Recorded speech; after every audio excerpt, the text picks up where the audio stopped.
Somaliland को स्वतंत्र राष्ट्र के रूप में मान्यता देने का मामला पूरी दुनिया में तूफान मचा रहा है। इसराइल ने 26 दिसंबर को सोमालीलैंड को औपचारिक रूप से स्वतंत्र और संप्रभु राष्ट्र के रूप में मान्यता दे दी है, जो 30 साल से ज्यादा समय में किसी देश का पहला ऐसा कदम है।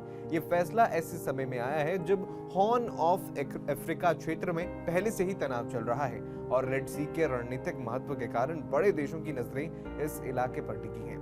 सोमालीलैंड ने 1991 में सोमालिया से अलग होकर स्वतंत्रता की घोषणा की थी, अपनी सरकार, मुद्रा और सेना बनाई, लेकिन अब तक किसी यूएन सदस्य देश ने इसे मान्यता नहीं दी थी। इजराइल का ये कदम अब्राहम समझौतों की भावना में लिया गया है, जो राष्ट्रपति ट्रंप के पहले कार्यकाल में शुरू किए गए थे।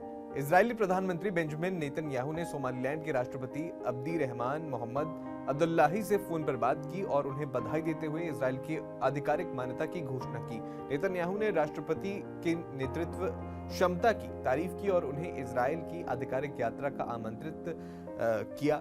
दोनों देशों के बीच कृषि, स्वास्थ्य, तकनीक और अर्थव्यवस्था में तुरंत सहयोग बढ़ाने की योजना है। सोमालीलैंड के राष्ट्रपति ने इसे ऐतिहासिक पल बताया और अब्राहम समझौतों में शामिल होने की इच्छा जताई। वहीं अमेरिकी राष्ट्रपति डोनाल्ड ट्रंप ने इजराइल के इस कदम का अनुसरण करने से साफ इनकार कर दिया।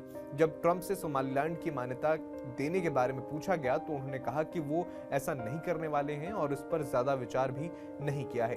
ट्रंप ने मजाक में कहा कि क्या किसी को पता है कि सोमालीलैंड क्या है? वाकई अमेरिका ने सोमालिया की क्षेत्रीय अखंडता को मान्यता बनाए रखने की बात कही है। अफ्रीकी संघ ने इजराइल के इस फैसले को सख्ती से खारिज कर दिया है। अफ्रीकी संघ के अध्यक्ष ने कहा कि सोमालीलैंड को अलग देश के रूप में मान्यता देने की कोई भी कोशिश महाद्वीप की शांति और स्थिरता के लिए खतरा है। उन्होंने जोर देकर कहा कि सोमालीलैंड सोमालिया का अभिन्न हिस्सा है और सोमालिया की संप्रभुता को कमजोर करने वाला कोई कदम बर्दाश्त नहीं किया जाएगा। सोमालिया की संघीय सरकार ने इजराइल के कदम को गैर कानूनी और सोमालिया की संप्रभुता पर हमला बताया है। सोमालिया ने इसे पुरजोर इसका खंडन किया है और कहा है कि उत्तरी क्षेत्र उनका अभिन्न हिस्सा है। मिस्र, तुर्की, जिबूती, सऊदी अरब, कतर और कई अरब देशों ने भी इसकी निंदा की है। यूरोपीय संघ ने भी सोमालिया की क्षेत्रीय अखंडता का सम्मान करने की अपील की है। इजराइल का ये फैसला रेड सी और हॉर्न ऑफ अफ्रीका में अपनी रणनीतिक स्थिति मजबूत करने की कोशिश लगता है।